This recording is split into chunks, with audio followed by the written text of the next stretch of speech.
So, Rick and Amanda, thanks so much for taking the time here. We've already talked to Rick at Putnam County Schools there in Florida about some of the great things that you're doing in the realm of graduation rates and completion rates, improving that. And today we're looking at and talking about some of the things you're doing with college and career readiness and career and technical education. I know you've got a lot of exciting things that you're doing there. I guess I could start off just by asking you, Rick, to set the scene for us about your district and kind of what motivated you to do some of these new things in college and career readiness.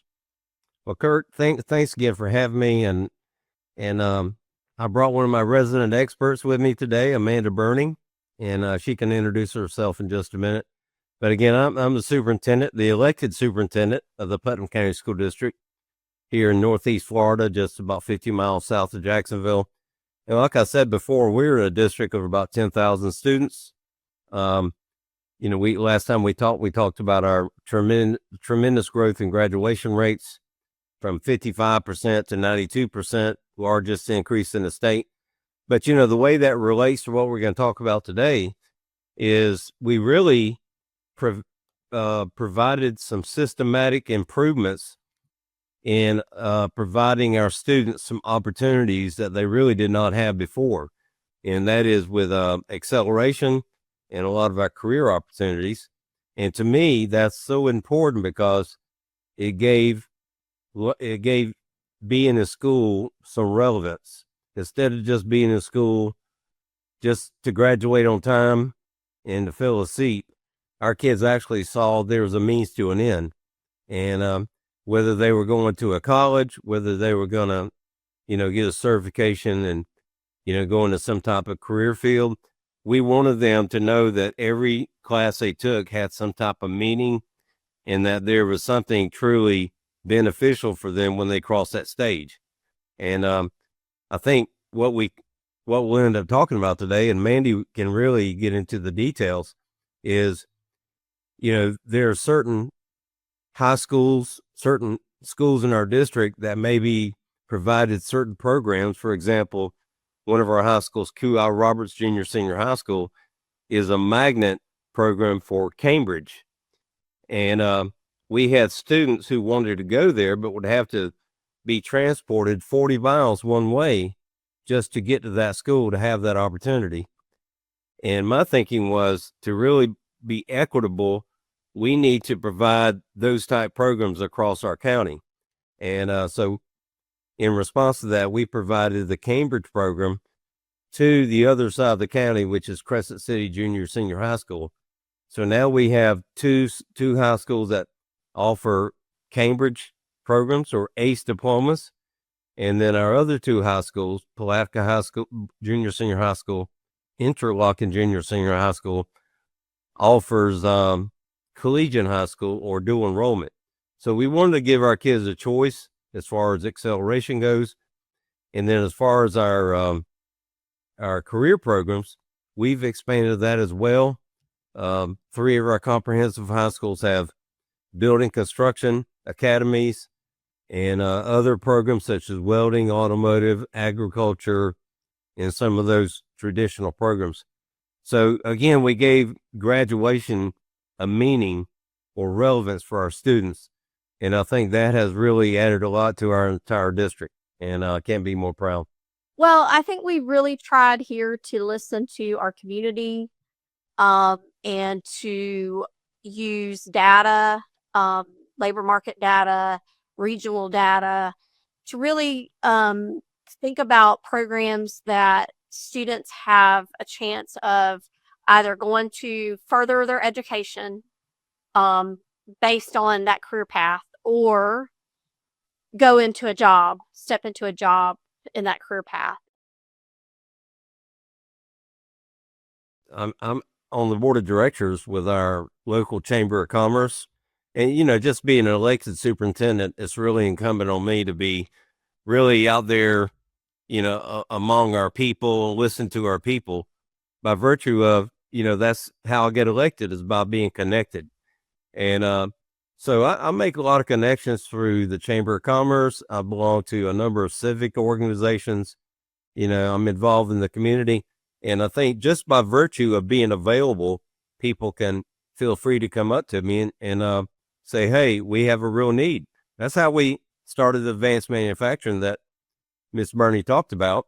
Is I actually met one of the representatives from our largest private employer, Georgia Pacific Pulp and Paper.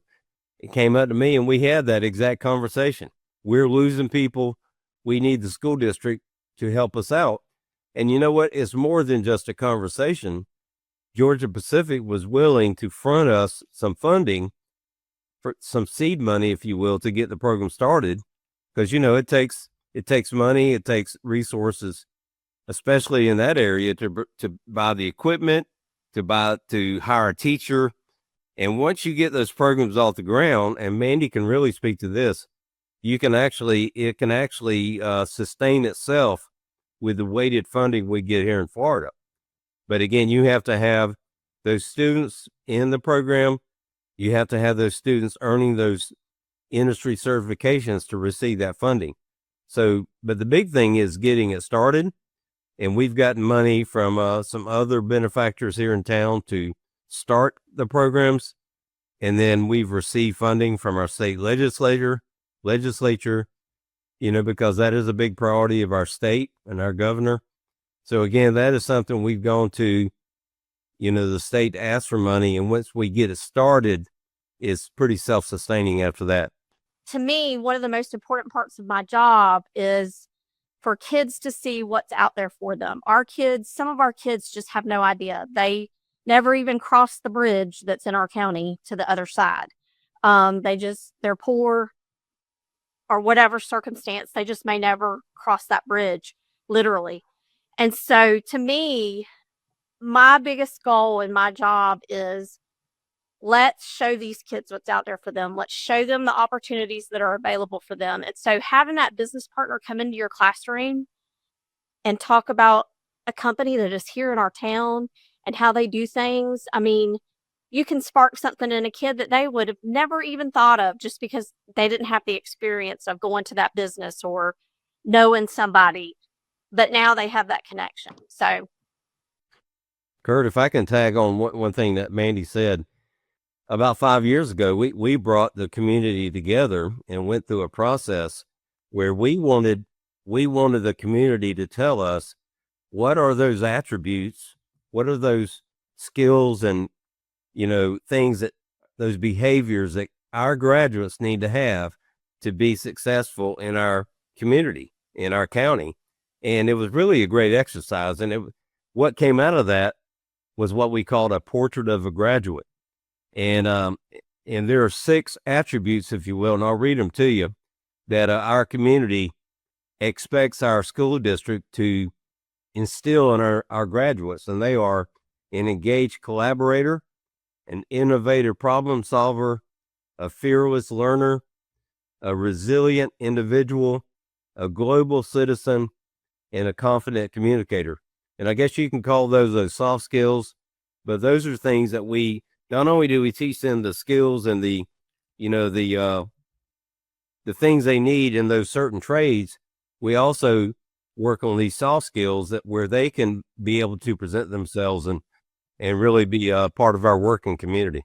I think that product of Putnam, which I talked about, and if the viewers didn't hear the last conversation about that, these are adults who have graduated from one of our high schools who are distinguishing themselves now in about 7 different career areas, like manufacturing, agriculture, education, the medical field. And our community selects these people based on, their prominence now. But the biggest thing it does for our graduates is it shows an example. These are people in our community now who used to be in the seats these kids are in now, and they are really just role models and future mentors for our graduates. So to me, it just shows that these people are leaving a legacy for our current students to maybe go into one of these fields. We're one of 23 school districts in Florida out of 67 who are in the first cohort of what we call Space Florida. And Space Florida has been created by our state legislature to help not only attract industries to Florida that are involved in the space industry, but they're also involved in school districts to help our students learn some of those skills that is needed to work in the space industry. For example, welding. We have welding programs already. Well, that is not a big jump from welding hard metal to welding the type of metal that's used in satellites and rocketry. So again, we're trying to provide those skills for our students who are going into the workforce. These are adaptable skills that if an industry came in to build a factory in our community, they could easily be marketable or employable by these companies. Anything you want to add to that, Mandy? Well, if you've done any research into the aerospace industry, there are so many avenues within it and definite shortages in workforce. Whether you're talking about drones, whether you're talking about, air traffic control, pilots, aviation mechanics. In fact, with drones, AI will probably be what's used to program them in the future, but you got to have somebody that can work on the drones that break. So that's an area that is growing by leaps and bounds, is the drone tech that can fix the drone. And so what I love about the aerospace is that there is such a vast variety of jobs out there. I just came back from the curriculum we use is AOPA, and they just had a big conference, and we took our aerospace teachers to Indianapolis to that. And it was, one of the sessions I went to were non-pilot careers in aviation. And one lady, she talked about people who clean the planes, who like detail them like a car detailer, but they detail planes, multi-million-dollar planes. So it was very interesting to hear all of the jobs that are out there in that industry. And we're in a great area for that. If you look north to Jacksonville, aviation is big in Jacksonville. Aerospace is a big industry in Jacksonville. And if you look south, we have space. So we're in Florida is a ripe area for the aerospace industry. So, and that's another important thing, because we don't want to bring something to our students that's not an option in the future, and because I've had people ask me before, well, why would our students do aerospace? We don't live right in, Titusville. We don't, and I said, there are so many jobs in that industry, and we have Northrop Grumman and St. Augustine, and there's all kinds of aerospace industries in the Jacksonville and surrounding areas. So, it's just an education thing. People don't know what they don't know. And so, that's what we really try to do, is put it out there, not just our students, to everyone in the community. This is why this is important. This is why we have this program, and the kids love it. We just had another solo flyer this week. And I think I talked about that in the past episode, where we have kids that are actually earning their pilot's license, that we have the ground instruction, but now we've received some funding to pay for flight hours. Our kids are now flying. And I was going to mention something else, the power of exposing kids to careers. I've got a nephew whose mother actually works in our district, who I took him and my son, my youngest son, when they were like 4 or 5 years old. We went to Embry-Riddle, where they actually do aeronautics there down at Daytona Beach, and just took them there for a visit, just to see airplanes and to see all the stuff about aeronautics. And my nephew, from that day on, was so taken over by airplanes and aeronautics. In the last month, he has become an Air Force pilot and a jet pilot, because that entire time of his life, he has learned to love airplanes and flying. So that's the kind of power exposing kids to, even if they're, elementary age. If you can get them interested in that, we really do that in our STEM programs. We've got a K-12 STEM initiative where we really try to expose our kids to STEM and critical thinking and all the stuff that goes in STEM. So when they do get to junior, senior high school, they can try to explore one of their passions and go into that career path. Well, you are going to laugh when I give my advice. My advice is to steal. When you see something cool happening somewhere else or you hear about a cool idea. In fact, I was at a meeting earlier today where we did all these ideas for CTE month, and I was like a sponge just soaking it up. But, that's where, when I have visited other places or met people that lead other districts in the CTE world, because I had an agriculture background because I was a farmer's daughter, but other than that, I really didn't have a CTE background when I came to this job, and it's a huge learning curve. And so, even when I was a teacher, if I saw a good lesson plan, I might steal it. So that's, just have your eye, be open to seeing what others are doing, and don't be afraid to, because I hear people say sometimes, oh, we could never do that in our district. Don't be afraid to explore it, because if it's something you really want to do, you'll find a way to make it happen. It may not look exactly like it looked like in that other district or at that other school, but you can make it your own, and you might even make it into something better than, they had at their event. So, or their whatever. So that's my advice, is steal. Well, and I always tell people stealing in education is legal because it's for the good of everybody. But anyway, I would just say if you were a new superintendent coming into a district, you need to go on a listening tour. You need to listen more than you talk, and really try to get grounded with your community. Listen to your teachers, listen to your kids, and you'll find out what is really on their minds and what they're really passionate about. And of course, I've been in this community since the mid 1980s, so I really kind of in the last 4 decades I've been listening, and a lot of this stuff that we're doing now is stuff that we've been talking about for years. And you know what? All I've done is I've tried to bring the right people to the table, because I don't have all the answers, but people like Mandy Burney, who grew up in this community, she knows what's going on. She knows the movers and the shakers, and she knows how to make it happen. And, she's just one example of the many impactful people, the really talented people we have in our district that can bring all this together and make these programs happen. And you know what? We are, traditionally people look at Putnam County as being a low socioeconomic area. We've had a bad rap for a long time, and a lot of that is due to our own narrative. For years and years coming up to now, people had low expectations. They just said, we have too many poor families, and a lot of people don't graduate and all that. That has been the narrative. But I'll tell you one thing that I can say that I want to really focus on is high expectations. I think when you set high expectations, people, students, teachers, the community, they're going to rise to the level of expectations that you set.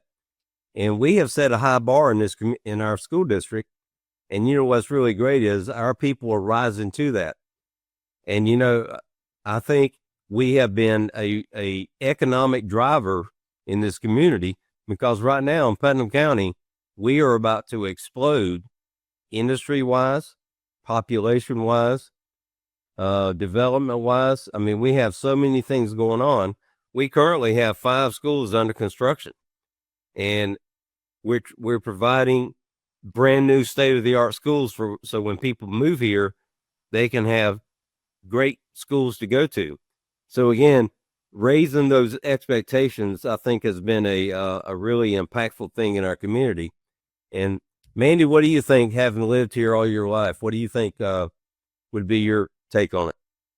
I think the fact that we are not open to try, we are never closed-minded to try something. I don't feel like we ever really say no. Like if a community member approaches us about something, or a industry in our area approaches us about something, um, you know, we may say, "Hey, wait a minute, give us a minute.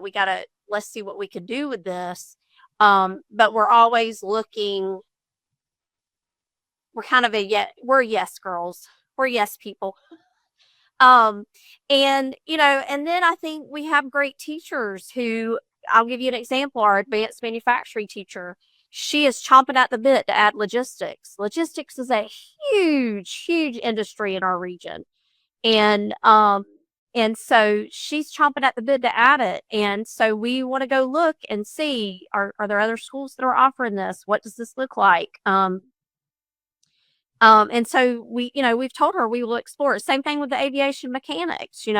When that teacher approached us and said, "Hey, have y'all ever thought about doing an aviation maintenance mechanics type program?" And we said, well, we had looked at it, but he said, well, that's what I would be really interested in. And so, really listening to their input, and they know the students, they see the students every day. And, so listening to that input and following through with it. Sometimes it doesn't work out. Sometimes we find out that, hey, I'll give you an example, cosmetology. We get asked about that all the time. It's a very expensive program to produce, and it doesn't necessarily result in a high wage, high need area. So, we have to look at everything before we develop a program. And so, I'd say that one of our biggest attributes is just having that open mind and having that kind of yes attitude. Yes, we'll see what we can do. So, But along that line, and I'll tell a quick story.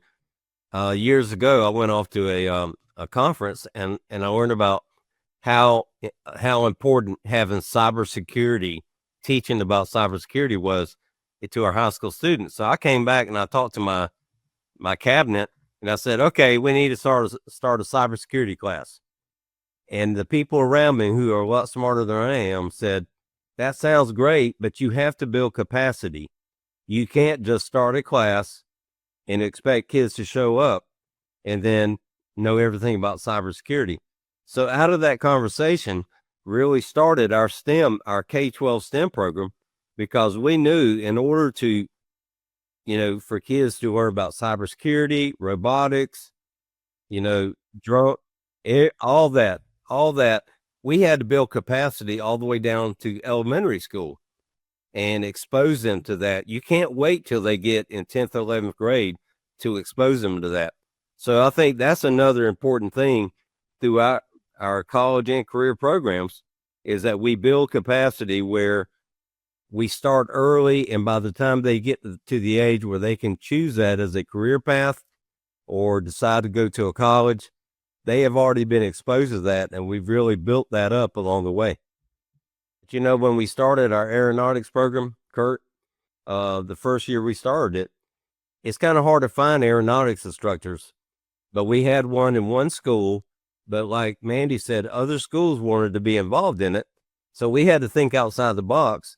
And we actually had a grant where we bought some teleconferencing equipment, and we set up this equipment in all 4 of our high schools.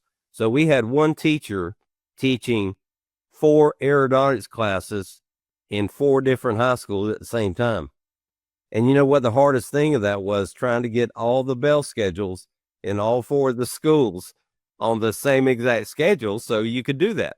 But again, that was not sustainable to do it that way, but that was the way we got it started. Now we have programs in each school. We have aeronautics instructors there, but that's how we had to start it. We had to think outside the box.